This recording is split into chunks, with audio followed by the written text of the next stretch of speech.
2024 was really a big year for Ledger because you released, as I said, Ledger Stax and Ledger Flex. So what were the biggest challenges that happened to ensure those two devices were as secure as possible? Maybe. Well, if we're talking about security, the security of both Ledger Flex and Ledger Stax has the same model as what Ledger has been pioneering for 10 years now, with the devices that have been in market since 2016. So what makes Ledger unique is that it is an open development environment on top of smart card technology. So smart cards are these chips that were developed here in France in the late 70s, and we all have them in our pockets. They're in your credit card and they're in your passport. And the magic trick is that those Ledger devices are being powered by the same chip that's in your credit card. So that screen, that touch screen on a Ledger Stax or a Ledger Flex, is being powered by that same chip, and that is the benefit as well as the difficulty, because you have a beautiful touch screen being powered by a chip that wasn't meant for performance; it was meant for security, and that's what brings you the security as well. Because in the world of digital assets, what you're really doing, people think that your value is in your ledger, and that's normal. You're not cryptographers, but it's not. It's what you have in your ledger is your private key, and what the private key does is it says you are the owner of that value, which is sitting out there on the blockchain. So it's about cryptographically proving that ownership. So really, that private key is the key to not losing what you own. And so to be secure, you need three things. You need for that key to be generated by and to be stored in a secure element. You need that private key to stay there when the computation happens. And thirdly, you need to be able to, with your own eyes, verify that you know what it is you're signing. So that's the challenge when developing a Ledger device is getting all three of those things. And Ledger is actually the only product on the market that does all three of those things, right? There's other things, like if you think about a software wallet on your phone, it kind of does none of those things. If you think about other hardware wallets, some of them either don't do the computation in the secure element. They may or may not use a secure chip for storage, and they definitely don't have a secure screen. So to achieve all of those things is the hard part. And what Tony brought was saying, like, okay, well, you guys can do this in a little nano device that looks like a USB stick, but if we want to get to not 5 million people who have this technology in their hands, but tens of millions and ultimately hundreds of millions, then you have to have a user interface, which goes all the which is usable on the device, but also goes all the way through into the software. Absolutely. I think there's one thing that we forgot, because you said that there's secure elements in all of these things that we have in all these devices or cards that we have around us. But what's also very special is an operating system and an applications platform on top of that secure element. So it's not like you can just be any company and buy a secure element like everyone else does and just say, okay, I can compete with Ledger. It's been many 10 years to be able to create a secure operating system and a full developer community. Today, when you get a secure element from any of these other companies, it only works for one thing, for that one credit card or what have you. This, hundreds of developers, hundreds of accesses to identities for all of these different types of applications. And that's what's so important, to be able to not just use a secure element, but to build a full set of software, services, and operating systems and a developer platform for people to have one device, not 10 cards like you have in your wallet today. Yeah, I mean, smart cards are nothing new, and we all have them in our pocket, but exactly zero of those ones are upgradable, or can you load an arbitrary app into. And also, just from I think that And I know that for Pascal and I, and what motivated me to come to the company, is the mission of the company, and this being freedom technology, where the secure element that's in your credit card protects the secrets of the bank, and the secure element that's in your passport protects the secret of the government. Ledger protects your secrets, and having property rights and proof of identity, proof of humanity. These are things that have increasing importance to us. Absolutely, and the other thing is the screen and the touch screen and everything. If you look, almost no other devices have that kind of technology. We took it a whole nother level because we believe that this device and all the technology inside of it and the services around it are going to be used for much more robust transactions, much more robust kinds of interactions with all of these different services out there. It's not just designing something for the past. We're designing something, and did design something for the future, and making sure it's future-proof so that we can do all of these different things, just like we've had NFC technology and these other things built into the device. You can think of it two different ways. You can take an Android device today and you can buy it, and then in a year or two you're going to have to buy another one because the software's not upgradable, it doesn't have all the new hardware in it or hardware to take access to it. If you go to something like a PlayStation, when you buy a PlayStation, it exists and you use it for 7 to 10 years, and developers keep building on top of it and taking advantage of all the extra hardware they built in it when you bought it 10 years previous. That's the way we think about these devices. This is a platform for a whole set of robust services so you can use the same device for many years to come to be able to get access to new things you can't do today. Yeah, and so I'm going to shill a little bit here, but I hope that you all buy a Flex or a Stax in the lobby before you walk out today. But when you do, it's not just to protect your Bitcoin that you bought a year ago at 130% less, so good work. But it's also to protect your passwords and your identity. As Tony's saying, you can use now your Ledger for 2FA, passkeys, et cetera. So there's a lot more coming in terms of security, and security is increasingly challenging. Yeah, and do you think that's because of those passwords, all other digital assets, that you can democratize crypto through that? I'm sorry, what the question? Do you think it's through passwords, like you said, or other digital assets that you can convince and democratize crypto? I think it's just, look, we fundamentally make a device that does something from a security perspective that your phone and your computer are unable to do, because they do so many other things. And I think you could say this year will be the worst year for cybercrime every year for the rest of your life, and you don't need to check any facts. You're probably correct, right? And so the fact is that our lives are increasingly digital. We have a new primitive, which is digital ownership, which is now 15 years old, and that we're living through this once in humanity digitization of all value, as my friend Derek Edward Schloss says, and in that world, security is paramount. We have this new invention, permissionless money, permissionless digital ownership. So that as that becomes an increasing part of our lives, that's one angle. The other is, Joanna Stern from the Wall Street Journal did a lot of great reporting last year about people just getting their iCloud accounts stolen, right? I mean, there are 5.3 billion people on the internet, or with smartphones, I believe, is their number, and that means 5.3 billion people with a password problem, right? So yes, but I think it's simply because we lead digital lives, and therefore security and digital security is increasing in importance for all of us, whether we like it or not.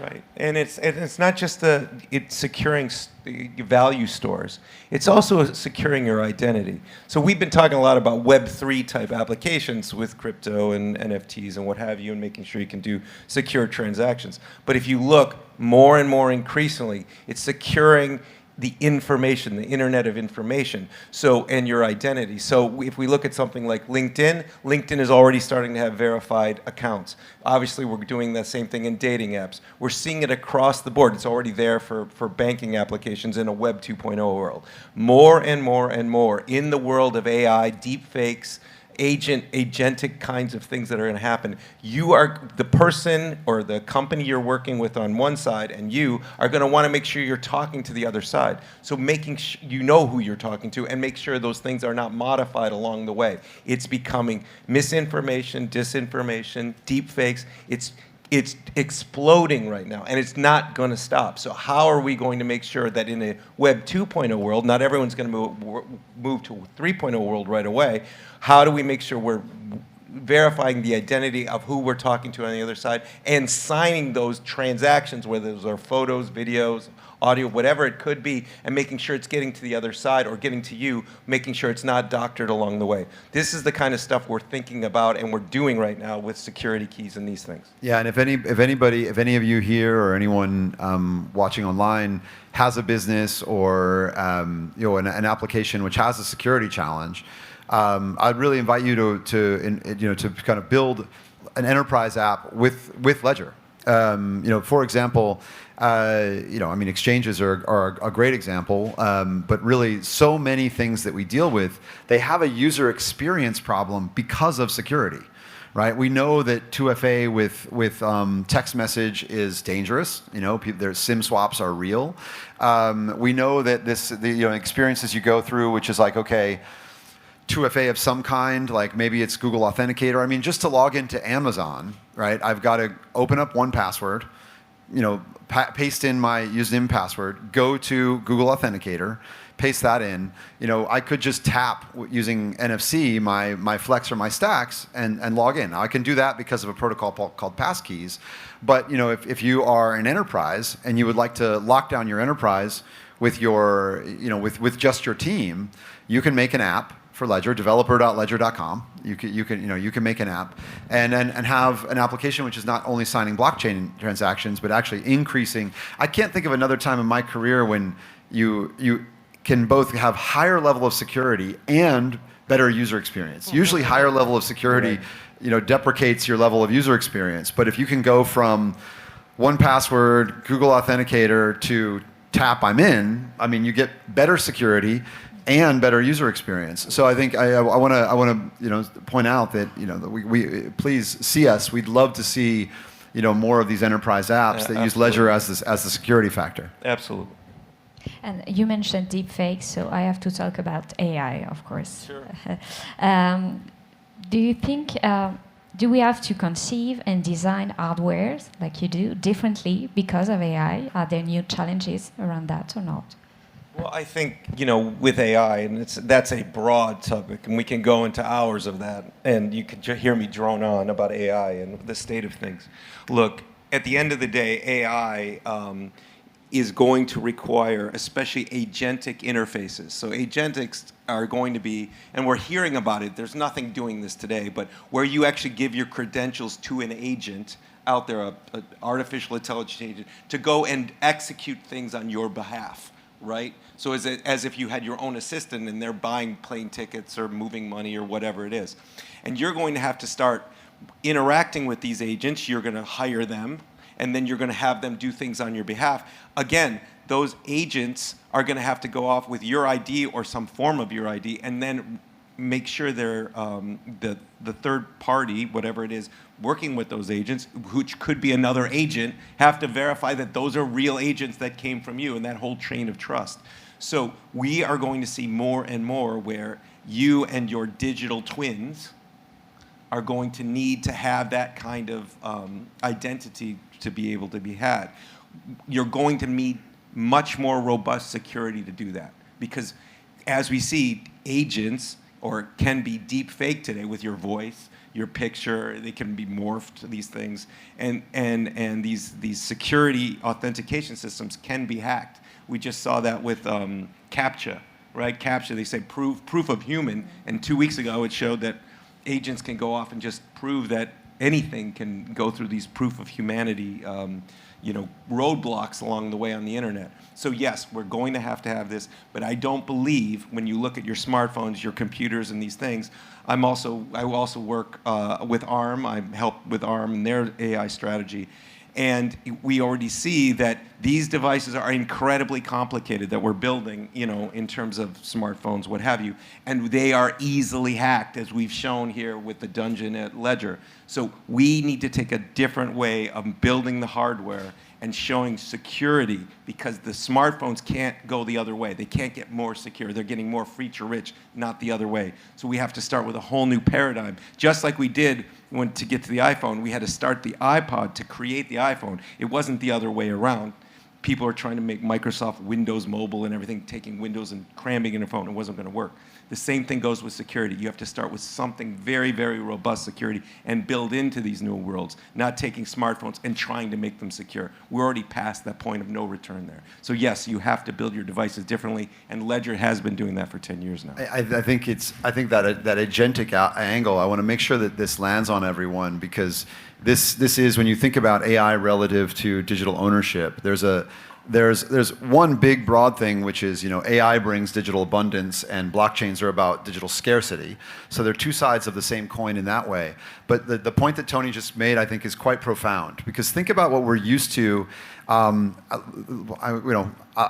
are old enough to remember life before the internet. At least you have hair. Yeah, I started working on the internet in 1990, and the concept of username and password on a website didn't exist in 1990. You might have logged into a VAX mainframe that way, but this notion, and especially where you get to email and password, that was a much later invention. We take it for granted now. This is my point, and that was the beginning. Think about how it worked. There's a server out there. The server wants to show you stuff. After a couple of iterations, it goes, wow, it'd be really nice if I knew who you were. Well, how can I know who you are? Well, cookies don't really work, so I guess log in, right? So give me a username and password, and I'll store all of your stuff here behind the scenes, and then when you show up, I'll know who it is. Well, we saw where that led to. Ultimately, that gets into be, a super robust back-end data network, and Web 2.0 was log in with Google, log in with Facebook, log in with Twitter, log in with iCloud, which is another way of asking, who owns your ass, right? Because if you want to feel that, make the transition from iPhone to Android someday, and you'll realize, like, wow, my whole life is in iCloud, or vice versa. It doesn't matter. They both own you, whichever direction you're on. And then what I think the promise of Web 3.0 has been, and it's more profound than than what we kind of got excited about in 2021, and especially as it relates to AI. So bear with me for just 1 second. I promise you it's worth it. These agentic pieces of hardware that Tony mentioned, like the Rabbit R1, which was kind of a big hit at CES last year. Think about what that thing would have to do to book you a plane ticket to Miami, right? What's it gonna do? It's going to know your credit card information. It's going to know all of the accounts of all of your frequent flyer accounts. Your schedule. Your schedule. Well, you really want to give all of that information to that third-party agent. You think we have a data and privacy and security nightmare now? That doesn't work. But when you flip it the other way around, and you, the individual, own your preferences, well, now the thing kind of works. Right? If you start from that basis, now you can actually build that hardware, because you can say, I am the owner of my preferences, and it can say, can I please have your Delta frequent flyer login? Yes, you may. I will grant you that. I will grant you that permission. You, the user, then have control. Now that might sound like a pipe dream, but look at what Charles announced on stage at Permissionless last week. It was the Ledger Sync feature, which is based on the Ledger keyring protocol that works exactly that way. Right? So what does it do? It takes your preferences inside of Ledger Live, and it encrypts them, and then it stores them in the cloud. And by the way, it doesn't matter where, because they're encrypted. Even Ledger can't see them. And then when you go and you want to set Ledger up on a second device, you want to move from your desktop to your mobile or vice versa, second mobile device, whatever you want, you use your Ledger to say, let me decrypt my preferences and give permission for this application to own those. So you're turning ownership inside out. Instead of Facebook, Google, et cetera, own all of your data and keep it in their servers and monetize it. If the product is free, you are the product, right? Instead of that, then I'll be the owner of my preferences, and I'll decide who gets them because they give me value in return, right? So I think it is profound, I think, in that way. And by the way, there's no way you're going to get these agentic devices without it. If you're going to give all of your data to those agents, have a nice day. Tim Berners-Lee, the inventor of the World Wide Web, has been advocating for exactly this paradigm shift of moving credentials to yourself and giving them, and lending them to certain things and revoking them. He's been on this trend for 15 years now. So this is not something that we are just pitching. This is correct. From the creator of the internet, Tim Berners-Lee, has been proselytizing this new paradigm. Okay, so I have just one quick question. I'm sorry, we talk a lot. No. I clearly have an agenda. Okay, no, and it's an easy one because Pascal Gauthier told in a great newspaper, Les Echos, in an interview that Ledger could one day secure our human signatures on its devices, and that the use cases are numerous, like vote, for example. So, what could be the best device to make those future technologies accessible to everybody? Is it A, Ledger device, B, a smartphone, C, something else? This is a trick question. Yeah, I'm going to let you answer it, John. Well, I think like I said, your smartphone is not built for security. No matter how much they say it's secure, it's not built for security. We have shown it time and again, regardless of the operating system version, regardless of iOS, Android, or other. They can be hacked because there's just too many ways to get into things. And that includes social hacking, right? So we look at Ledger and say, what is the future of all transactions in identity? And you're going to need to have a robust level of identity. Today we make secure devices, right? Proven secure. We make secure operating systems. We make secure transactions happen because of a secure touchscreen and screen. The thing that's next is, how do we know using it? Right now it's with PIN and all the other stuff. What could it be? We're always looking for that. And so you stay tuned, and you're going to see some stuff to make sure that you are using your device in a secure way, in a secure transaction. It's all three things. Those things are coming. Yeah, I think in any industrial transformation, you have an unbundling and a rebundling.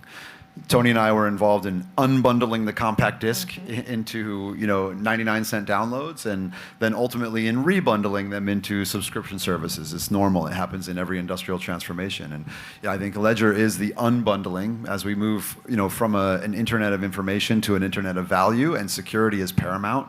You can't do both everything that your smartphone does and be secure. Your kid can't play Candy Crush and be secure. Those it's like trying to protect gold bars in a shopping mall. And to Tony's point, building the devices that are specific to that, and then growing the device from there along that secure trajectory. That's the path that we're on. It's great. And look, it's been 10 years building it. You're in this building. You're seeing the results of 10 years of building. Can you imagine when we're here for 10 years from now, what it's going to be like?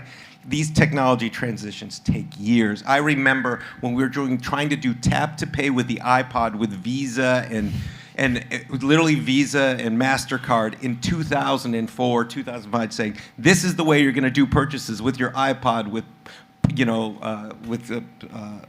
tap to pay or whatever. We were talking about it then. When did we get it? When COVID happened. It happened 15 years later. So we're well down the transition with this kinds of technology. Give it a few more years and you're going to see it really take off. But it takes that many years of building and building to get to what the transformation we all know is coming. So we'll see each other in 10 years. Thank Yes, you very much. Thank you so much. Thank you. Thank you, everybody. Thank you, Les Echos.